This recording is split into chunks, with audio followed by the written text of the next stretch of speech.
Today we're going to continue our series of Understanding Your Offer. We've got a good one for you today.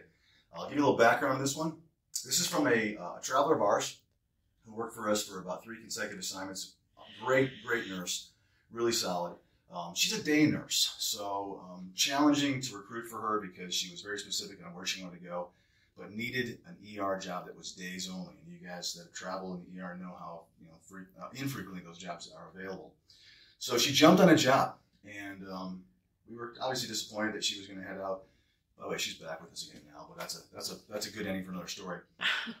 But the bottom line is that she jumped on this position, and the truth was she didn't really have a clue what she had agreed to, which may surprise some of you. But to us, on this side of the desk and this side of the industry, we see this stuff all the time. What actually happened is she had her first couple of paychecks. She was extremely concerned because it didn't seem to be adding up to what the offer looked like in her mind. And so she actually emailed her recruiter this offer, and we walked her through it. And as it turned out, it's incredibly vague. So she made some assumptions on what her take-home would be. Turned out they weren't. Now, the problem was she felt trapped. Many of you have been in that situation. You're on a bad assignment, or worst case scenario, you're in an assignment that's paying nothing, and you feel like you can't just haul off and leave because you don't have a job tomorrow. You're not getting a paycheck next week. It's a terrible situation to be in. So hopefully these videos, the idea here is to help you and educate you so you avoid those scenarios. If you're watching this series and you've watched any series on our website, and I encourage all of you to like our page. Once you do that, you can go back and look at a whole bunch of different videos on all kinds of different topics. We're trying to educate you from our standpoint, and we think it's going to be helpful for you to become a better, more armed, more educated traveler, which means more money and more protection for you. So here's a great example of a nurse that literally blindly signed a contract, trusting a company. And by the way, it's a decent-sized company. I'm not going to mention their name, but they really got her good. Now, she ran and left skid marks when she was done with this assignment, but she finished the entire assignment because she's a good person. I personally would have said you were misled, and there's a good reason to be leaving an assignment and come back to work for us. But at the end of the day, she did the right thing. She finished an assignment. She just didn't have the proper understanding of what this assignment detail truly should meant. I've got it right here, so let me show it to you guys so you can understand it. Again, here's some of the breakdown. We'll write this down up here. They're requiring, as you guys know, our magical number of 468 hours a week. So they're requiring that 468 total for the assignment. Bottom line is that she's getting paid $24.67. Now, here where the confusion was. This says regular, wow, I can't even pronounce anything today because I'm amped up again. Regular hourly pay rate, $24.67.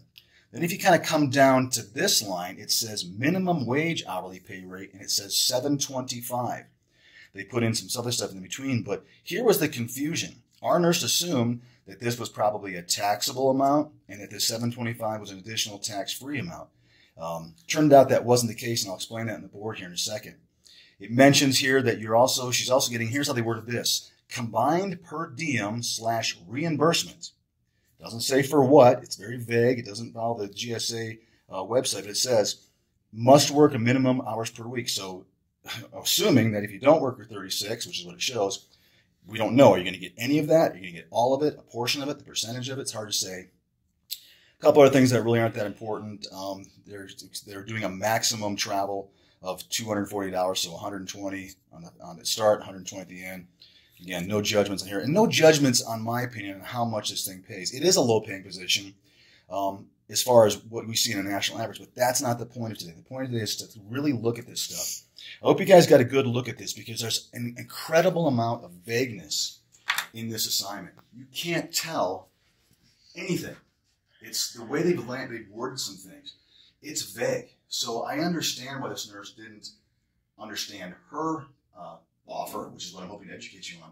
But the problem is she didn't question and ask the questions that you guys should be asking and get some things in writing. She just signed it, and then lo and behold, when she didn't get paid barely anything, she couldn't understand, why. And it's because she blindly signed a contract she should never sign. So here's the breakdown. Again, she assumed that she was making the $24.67 an hour plus an additional $7.25. As it turned out, what they were saying was actually the reverse. They were going to tax her on just the minimum wage and give her the remainder of that, which was $17.42 tax-free. Completely wrong. Obviously, you're talking about over almost 2/3 tax-free and 1/3 taxable. So I'd love to know what county. I know what county it is, and that county is not an expensive county to live in. They're also giving you an additional $240 a week, and I want to talk to you guys about that, about those extra hours, anything over 36 hours, what happens there. I always say I'm going to be fair. I like the overtime. Again, they're paying her almost double, because this assignment truly only paid $24.67 total, which was the difference between what they were giving her tax-free and what they were giving her taxable. So they're paying slightly over double time for overtime. What a shock that they're giving her that much money, because they're ripping her off for most of the assignment. For all those 36 hours, those 468 hours, she's getting ripped off. I've got the travel here. None of this stuff is that important. But I will say that this is nice of them to double the crappy rate that they're offering her. Let's break this down, as we always do. Again, this is that repetitive thing. I want you guys to really watch this. Do yourself a favor. Give yourself 10 minutes once a week. And I hope that it'll help you to start asking some questions of your agency. Obviously, what this amounted to for her was a $7.25 taxable income. Really low. This company wanted to make sure that her gross to net was really close, so they were giving her as much as they could tax-free, which is wrong and not the way the U.S. government wants it. I'd love to see how she would explain that should she ever get audited by the IRS. Very clearly, they're giving her $17.42.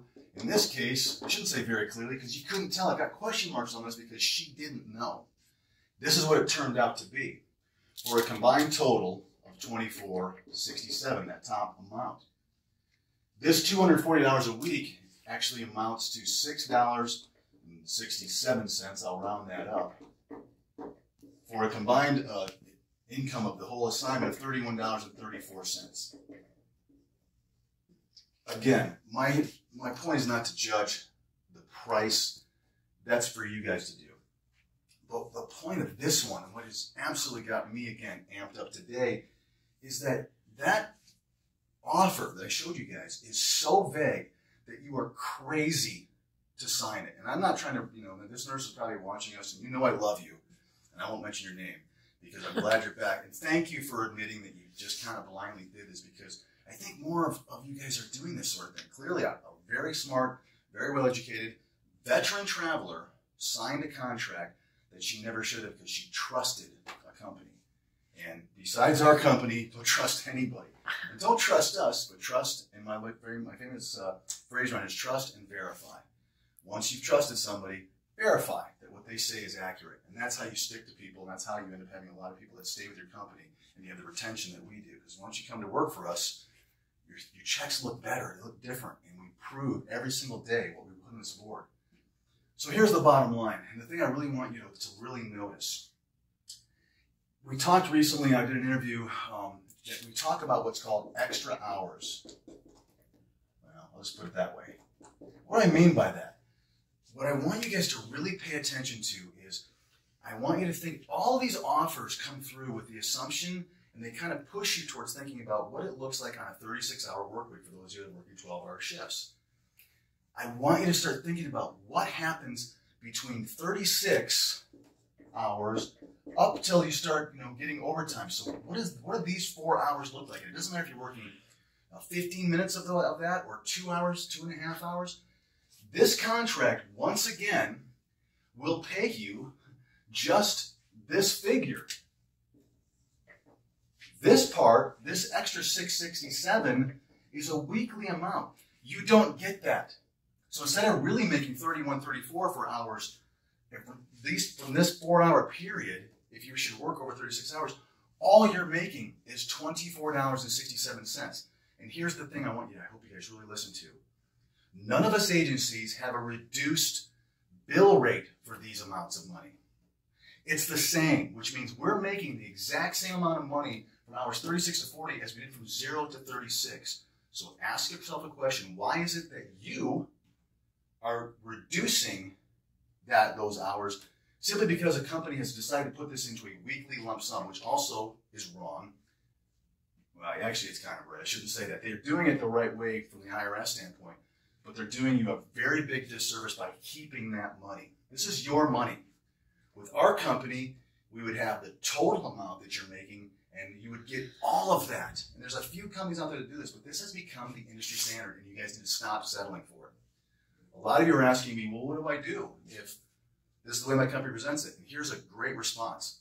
Don't work for that company. Come work for me. Come work for our recruiters. We won't do that to you, and I will show you in writing, and you'll see it, because very few of you guys actually work 36 hours a week. Usually you're working anywhere from 37.5 to maybe 39 hours. So every single week you're losing, in this case, it doesn't seem like a lot, right? It's only $6.67 pre-tax.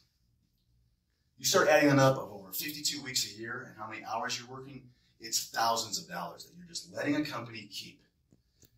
These companies, think about what they're doing. If they've got 100, 200, 300 nurses, how much money is that in their pocket every week? And again, the point is, it's a bigger profit margin. They're actually reducing your pay and increasing their margin. We don't do that. Guys, start looking at the fine line. If you have questions, don't be ashamed to ask. I don't understand this contract to your recruiter. If he or she can't explain it to you, go further up the chain. And by the way, take nothing for granted verbally. If they're telling you you're going to make something, have the contract show that very, very clearly, or don't work for that company.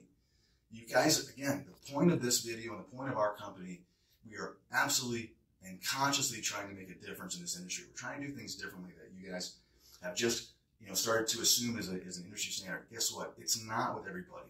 So if you're tired of losing this kind of money, pick up the phone and give us a call. And I will have any one of my recruiters will be able to walk you through how we do it and how it should be done. By the way, how it used to be done before all these companies decided to start getting greedy and reducing your money, thereby increasing their money. All right, so I appreciate today. Hopefully this one's helped. Again, I'm getting a little bit amped up because it's just frustrating to me to watch a lot of you guys get taken advantage so heavily. Like our page, and that way you'll be able to go back and you can go all the way back to the history of our page and look at all the different informative videos we had. And hopefully these videos are making you a better and stronger and more educated traveler, which is our point. We think if you're better educated and stronger, you're going to eventually work for us. I'm guaranteeing I'm not the smartest guy watching this video, but I'm smart enough to understand if we do things better than other companies, you guys will come running to us, which is what's happening. So we appreciate it. Thanks for watching. We'll see you next week for another one.